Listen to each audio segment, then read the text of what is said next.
guddiga guryeynta xukuumadda federaalka Soomaaliya wasiiru dowlaha wasaaradda ganacsiga iyo warshadaha isla markaana kusimaha wasiirka agaasimayaasha guud ee kala duwan xafiiska prime ministerka rugta ganacsiga ganacsatada Soomaaliyeed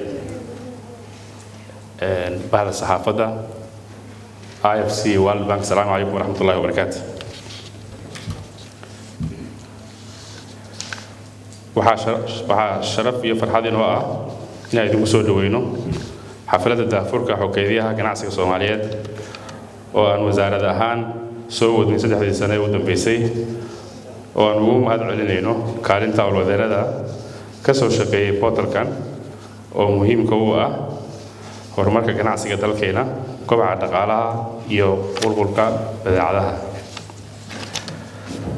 xogeediyaha ganacsiga Soomaaliya STIB waa mareeg loogu talagalay in lagu kaydiyo dhammaan macluumaadka la xiriira ganacsiga Soomaaliya, dhoofinta iyo soo dejinta shabakadaha macluumaadka ganacsiga Soomaaliyeed. waxaa laga filaa in ay horumariso saadaalinta iyo daahfurnaanta ganacsiga iyo jawiga guud ee ganacsiga dalka. boggan waxa uu martigelin doonaa daahfurnaanta ganacsiga iyo jawiga guud ee ganacsiga. boggan waxa uu martigelin doonaa nidaamyo ganacsi oo hadda jira, kuwa mustaqbalka oo ka mid yihiin sharciyada, habraacyada, foomamka, shatiyada, khidmooyinka ay bixiyaan ganacsatada adeega loo sameeyo iyadoo loo marayo hay'adaha sharciyeynta ee heer federaal iyo heer dowlad goboleed. ujeedada ugu muhiimsan ee hirgelinta xogeediyaha ganacsiga Soomaaliya waa fududeynta ganacsiga, in la helo ganacsi daahfuran kaasoo ganacsatadu u fududeynaya sidii ay u heli lahaayeen shuruucda, habraacyada iyo foomamka ay u baahan yihiin xogeediyaha ganacsiga. waxa uu qayb ka yahay barnaamijka dib u habeynta ganacsiga Soomaaliya isagoo u gogol xaaraya ka mid noqoshada hay'adaha ganacsiga adduunka.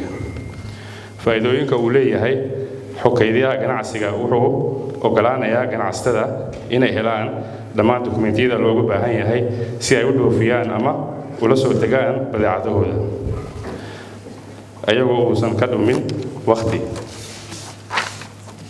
iyo dhaqaale midna. waa isku xidhaha ganacsiga iyo hay'adaha dowladda ee bixiya adeega la xiriira ganacsiga.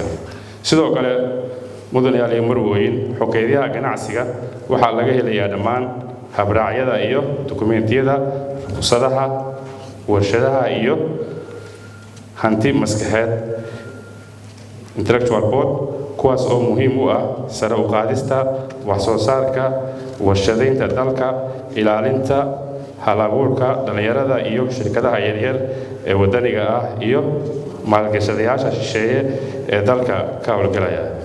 xogeediyahan wuxuu gacan ballaaran ka geysanayaa in maalgashadayaasha gudaha iyo kuwa shisheeyaba ay ku